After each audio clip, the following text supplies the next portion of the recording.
Sampai jumpa di episode Hype Talk berikutnya. Belum selesai, weh. Tanyain lain dong. Yang humor belum ada nih, yang humor. Kesulitan jawab lah. Iya, tolong kasih pertanyaan sulit gitu, oke?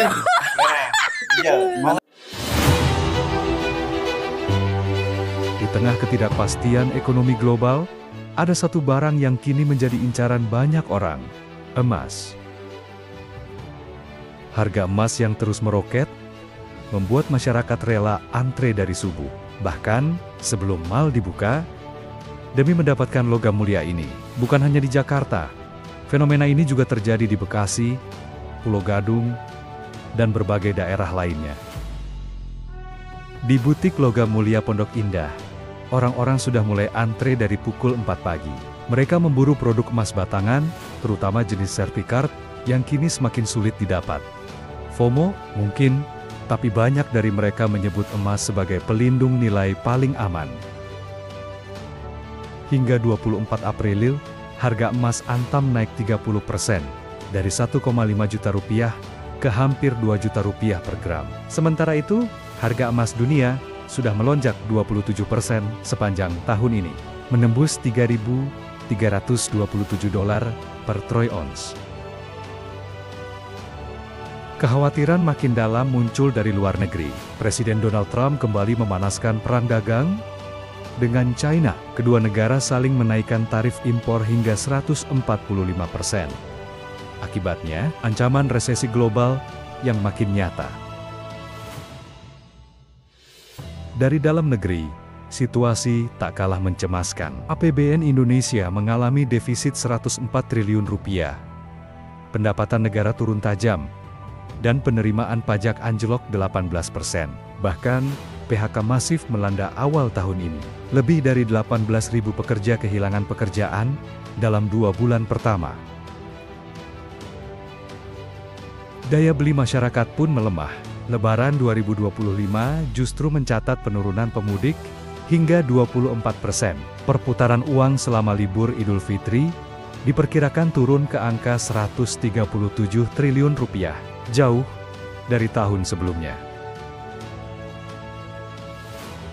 Dalam situasi seperti ini, emas bukan sekadar investasi. Ia menjadi bentuk perlindungan, sebuah benteng menghadapi badai ekonomi, inflasi, hingga ketidakpastian global. Apakah Anda siap ikut berburu emas, atau justru menunggu badai ini berlalu? Yang pasti, emas kini bukan sekadar logam, tapi simbol kepercayaan. Halo Gen Hype, selamat. Ntar dulu, jangan mulai dulu. Halo Gen Hype, selamat datang lagi di podcast Hype Talk. Di sini saya gak sendiri, tentunya ada Mas Taufik, Mas Puput, dan saya sendiri Dika. Dan yang spesialnya sekarang itu adalah kami itu bakal dimoderatori oleh AI. Yang pertama kali kita bahas AI, sekarang Doi udah bisa mandu acara kita. Bukan begitu? Iya. Oke. Oke, sip. Halo. Apa kamu sudah siap? Mungkin sebut namanya kali. Kasih nama dulu kali. Kamu kasih nama host kita siapa? Kira-kira siapa namanya ya? Ketika kita panggil namamu, nanti kamu akan merespon gitu ya. Namanya siapa? Angel. Kita kasih nama Angel ya, ChatGPT. Angel ya, gue panggil Angel, nanti lu nyaut ya. One moment, please. Siap, gue Angel ya. Let's go. Oke, sekarang kamu bertindak sebagai host ya untuk podcast Hype Talk. Tolong pandu podcast ini, durasinya 30 menit. Adapun narasumbernya adalah Dika, Mas Puput, dan Mas Taufik. Mereka adalah editor weekly dan hypeabis.id. Audiens podcast ini adalah milenial dan Gen Z. Tolong bawa acara ini dengan gaya kasual ya. Tanya kami dengan pertanyaan-pertanyaan yang edukatif, menyentil, dan tentunya humor. Oke, temanya apa nih? Investasi emas. Oke, temanya investasi emas ya. Nanti pertanyaannya digilir aja. Pertama Dika, kemudian Mas Taufik, dan Mas Puput ya. Oke? Chotto mate yo. Oke, Angel? Oke, Dika, Taufik, Puput, kita mulai aja ya. Halo semuanya, selamat datang di Hype Talk. Hari ini kita bakal ngobrolin investasi emas bareng para editor keren dari Weekly dan Hype Habis. Pertama, Dika, menurut lo, kenapa sih investasi emas sekarang makin digemari sama milenial dan Gen Z? Oke, kalau bagi gue sih ya, kenapa emas itu diminati sama Gen Z dan milenial? Karena sekarang itu emas itu mudah diakses. Pertama, kita bisa membeli emas lewat handphone, lewat smartphone itu kan. Dimana yang zaman dulu itu susah gitu. Cara-cara seperti itu. Kalau dulu kan orang tua kita biasa beli emas harus ke toko, harus datang ke mungkin ke institusi tertentu. Tapi sekarang cukup lewat handphone itu gampang banget kita bisa beli emas. Nah, sementara Gen Z dan milenial mereka itu akrab banget sama gawai. Jadi ya udah ketemu di situ menurut saya. Dimana ya mereka akhirnya bisa mudah beli emas dan aksesnya gampang. Selain itu katanya nih menurut beberapa sumber informasi, emas itu kan nilainya cenderung ini ya stabil ya Mas ya. Jadi ketika kita beli emas itu hitungannya nggak gampang tergerus lah nilainya, nggak seperti instrumen investasi lainnya. Kayak gitu sih menurut gua. Menarik banget, Dika. Nah, Taufik, gimana pandangan lo soal keamanan investasi emas buat generasi sekarang? Oke, Angel. Investasi emas sebenarnya dari zaman dahulu sampai sekarang pun relatif aman ya. Makanya kenapa dia disebut safe haven. Ya karena dia memang salah satu instrumen investasi paling aman yang sejauh ini dikenal oleh manusia.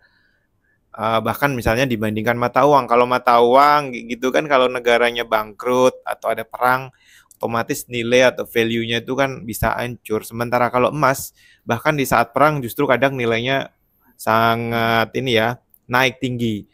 Di sisi lain seperti tadi dibilang, teknologi itu sebenarnya juga bisa menjadi salah satu cara buat menjadikan emas itu semakin aman. Kenapa? Ya kita misalnya untuk ngecek keaslian emas sudah bisa lebih mudah kayak gitu. Nggak harus kayak zaman dahulu, harus misalnya kalau zaman dulu ngecek emas kayak digigit gitu ya untuk mengetahui itu emas asli atau bukan. Sekarang mungkin ya pakai alat itu lebih akurat, bahkan kita mungkin lebih lebih detail untuk mengetahui berapa kadar emas itu. Timbangannya juga timbangan digital, lebih valid gitu. Ketika mau jual juga dengan adanya teknologi juga semakin mudah karena adanya emas digital itu makin kita gampang ya buat jual beli emas. Artinya karakter likuiditasnya dia itu semakin bagus, semakin tinggi. Ketika kita butuh duit misalnya buat nyekolahin anak atau kebutuhan mendadak, kita bisa langsung tuh ke entah Pegadaian atau ke orang yang lain yang butuh emas, kita bisa langsung jual karena makin liquid. Atau mungkin ke lembaga yang institusi baru kayak kemarin kan kita juga ada namanya Bullion Bank di Indonesia itu kan baru dibikin tuh. Nah itu kan bisa jadi tempat buat mencairkan dalam tanda kutip mencairkan emas untuk menjadi uang cash kayak gitu. Jadi saya pikir emas makin aman sampai ke era sekarang ya gitu sih menurut saya, Angel. Wah, penjelasan yang keren, Taufik. Nah, Puput, dari sudut pandang lo, gimana tren dan prospek investasi emas ke depannya, terutama buat generasi muda? Menurut aku, seperti yang disampaikan Dika tadi tuh, trennya akan makin berkembang karena tadi kemudahan akses, terus banyak pilihan bentuknya, jadi dari fisik, dari ukuran gramnya, dan dari sisi digital juga makin banyak platform bisa menyediakan. Menurut aku sih bakal di tengah situasi global seperti ini sih harusnya makin meningkat. Gitu sih, Angel. Setuju banget, Puput. Jadi buat para pendengar, investasi emas bisa jadi pilihan cerdas di era digital ini. Thank you banget Dika, Taufik, dan Puput buat insight-nya yang keren banget hari ini. Sampai jumpa di episode Hype Talk berikutnya. Belum selesai, weh. Belum selesai. Masih singkat banget kan durasi. Iya, 35 menit kita. Tanyain lain dong. Yang lain dong. Yang humor belum ada nih, yang humor. Kesulitan jawab lah. Iya, tolong kasih pertanyaan sulit gitu, oke? Angel, Mana, Jel? Ya, tantangannya ini aja. Siap, kita Kita lanjutin lagi ya. Oke, pertanyaan selanjutnya, gimana pandangan kalian soal risiko investasi emas, terutama di situasi ekonomi yang fluktuatif? Ada tips khusus buat generasi muda biar tetap cuan nggak?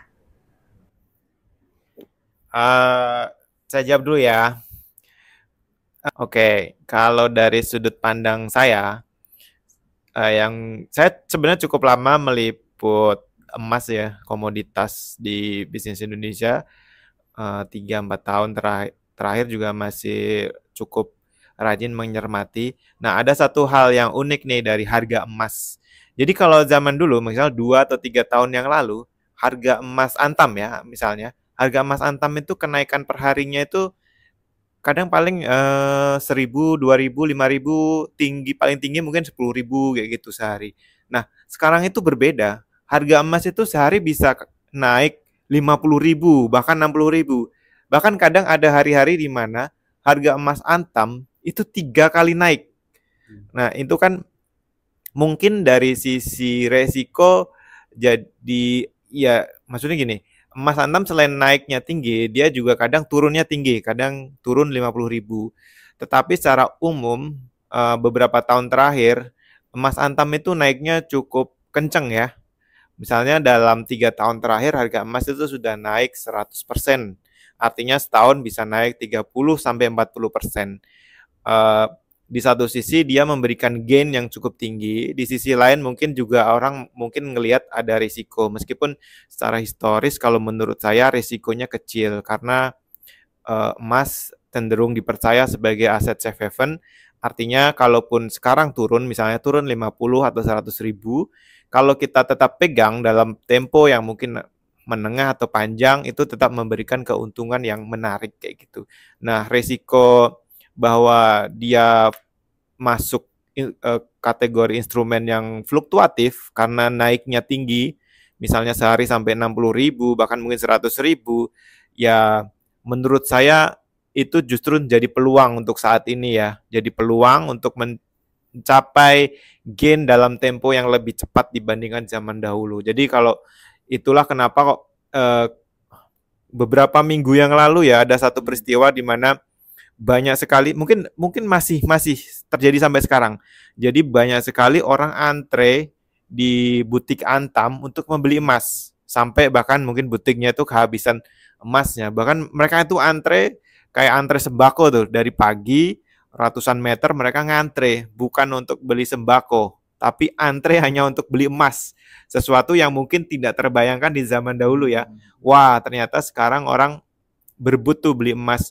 Menurut saya itu sesuatu yang mungkin kalau dari sudut pandang POV yang positif, ya ini bagian dari suatu perubahan bahwa kesadaran orang berinvestasi itu makin tinggi. Melihat instrumen investasi itu sesuatu yang perlu dikejar. Nah, dari situ saya berasumsi bahwa value emas akan semakin naik ketika dia diburu oleh semakin banyak orang gitu. Dan kita akan ketika kita sudah nyimpan emas, punya emas, ketika emas itu jadi buruan banyak orang kan otomatis kalau kita mau jual tuh gampang dan harganya mesti bukan harga yang murah kayak gitu. Dan itulah ya menurut saya sih seperti itu. Gimana teman-teman yang lain? Mungkin Dika mau menjawab.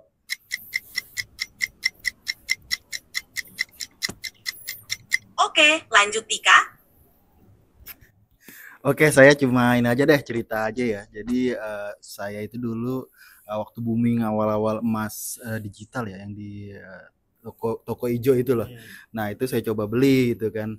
Coba beli itu nabung gitu kan. Niatnya bayangannya gitu kan nanti bakal naik gitu ya. Ternyata nggak sampai naik, keburu habis. Saya cairin suruh. Baru dapat 15.000, pokoknya naik dikit saya cairin gitu kan. Ternyata ya belum siap ya, dalam artian mungkin ya gitu sih, belum duitnya belum banyak. Ya, makanya investasi itu pakai uang dingin ya. Bener, ini soalnya investasi pakai duit dulu waktu masih reporter ya, pakai duit sehari-hari. Cuma coba-coba. Nah, itu mungkin coba-coba sih maksudnya. Belum sampai yang beli emas sampai banyak itulah, belum lah gitu. Baru coba pengalamannya aja. Tapi oke sih. Ya nanti kalau misalnya udah kaya raya bisa coba lah. Tapi nggak harus kaya raya sebenarnya ya. Karena bisa Ya, Di Pegadaian itu cukup dengan 10.000 kita tuh sudah bisa mulai nabung emas. Atau misalnya di beberapa platform emas yang emas digital jual beli emas itu ya bisa mulai dari jumlah yang relatif kecil, misalnya 0,1 gram. Oh iya, benar. Gimana Mas Puput nih? Eh, Kalau aku juga ini dari sisi pengalaman tadi, aku pernah dulu banget sekali itu pernah beli emas modelnya kayak cicil emas gitu loh. Jadi aku beli harga sekarang, nanti tak cicil setiap bulan sekian selama 2 tahun. Nah, itu kenapa aku pernah kayak gitu. Aku udah dapat cerita, jadi ada seorang ibu-ibu nih. Dia beli emas, taruhlah 10.000 aja. Waktu itu 10.000 lah ibarat katanya biar gampang kita hitungannya ya. Dia cicil gitu selama 10.000 ini maksudnya 1 gram 10.000. Dia cicil selama 2 tahun untuk mencapai 10.000 ini. Nah, setelah 2 tahun selesai ternyata emasnya dijual dia 30.000 coy. Jadi dia kayak nabung tapi ada pertumbuhan kalau di total itu dihitung-hitung ada 30%-an keuntungannya dia. Kan dari 10.000 selama 2 tahun dia jadi 30.000. Nah, jadi gara-gara itu aku pernah cobain dan untung sih. Jadi dulu tak pakai buat tambahan modal nikah sih. Jadi lumayan emang sangat ini apa menarik lah. Dan sekarang apalagi situasinya kayak gini ya. Banyak negara lagi berburu emas. Jadi ya kayaknya akan makin tinggi sih ini harganya sekarang. Mungkin saat yang tepat sih. Gimana Angel? Ada sesuatu yang bisa dieksplor lagi?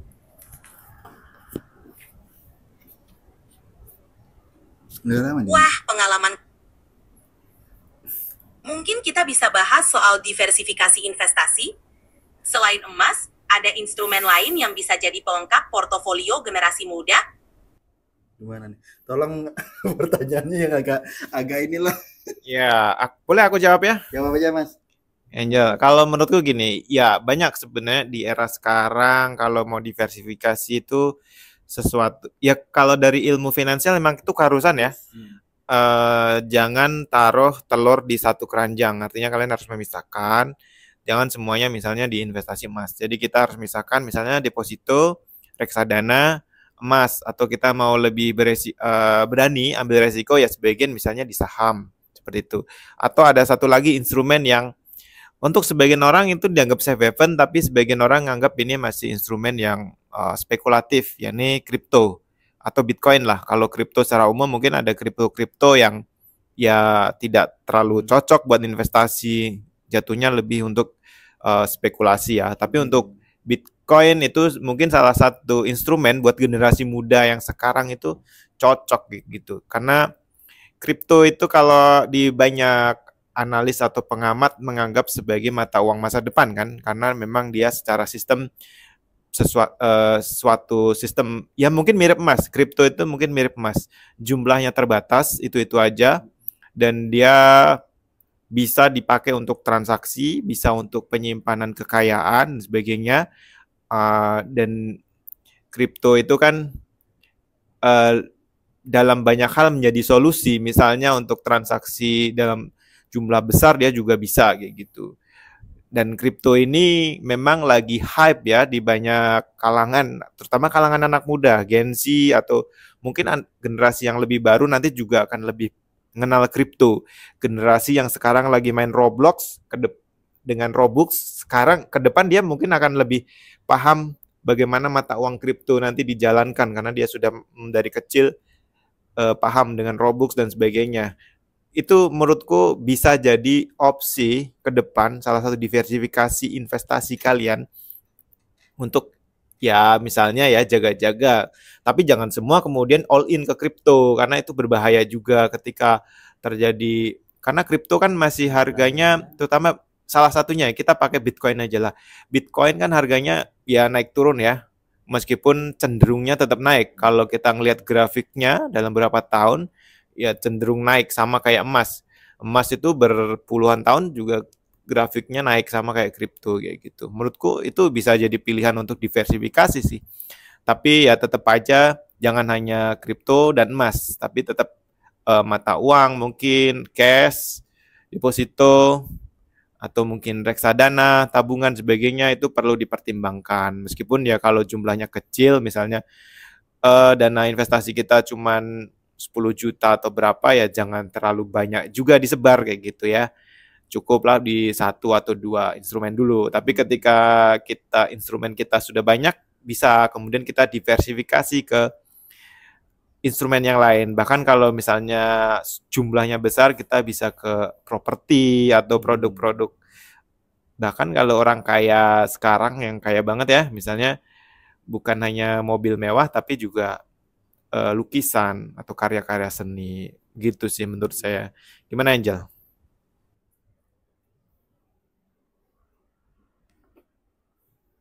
Mantap banget penjelasannya.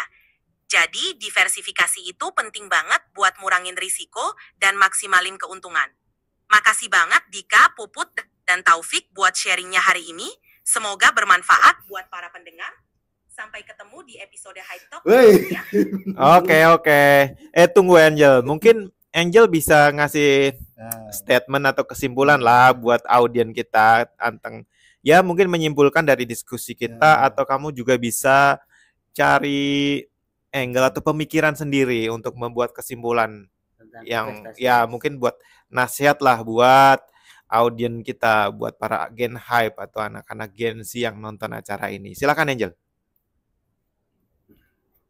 Oke, jadi intinya cerdas karena stabilitas dan keamanannya, apalagi di era digital yang bikin akses makin gampang.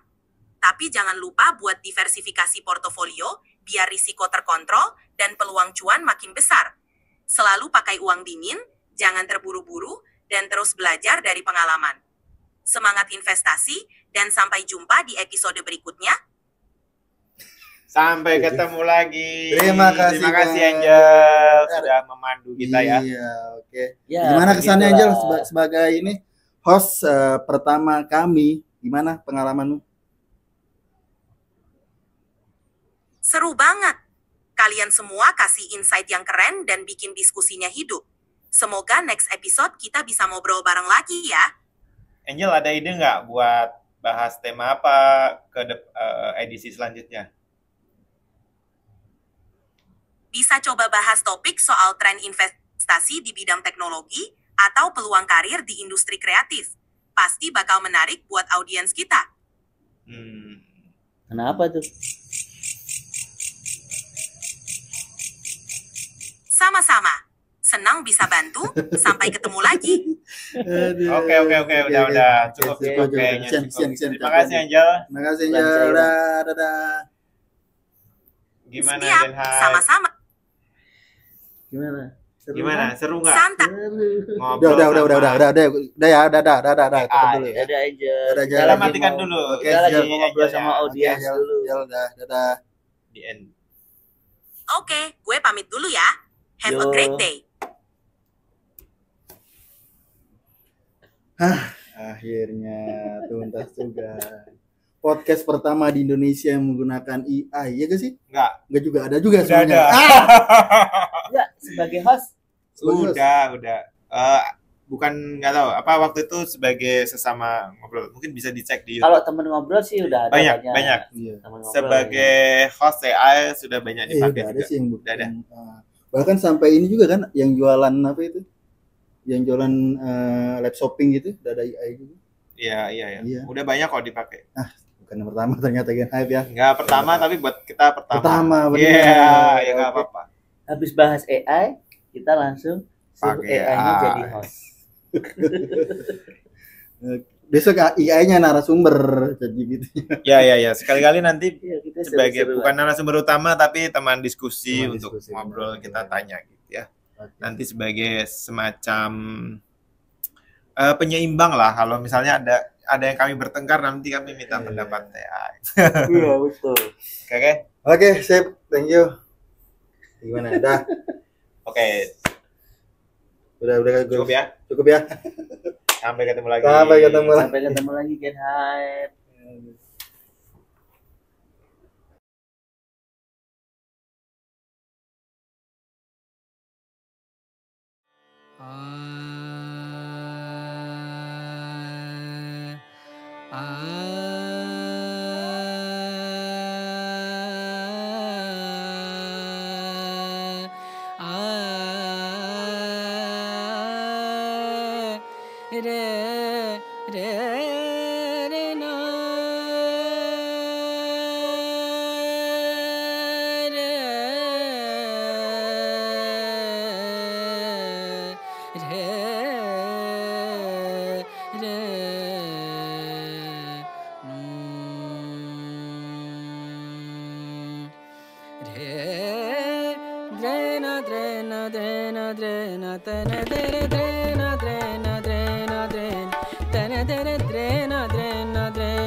Tadha, tadha, drena, drena, drena, drena, tana, drena.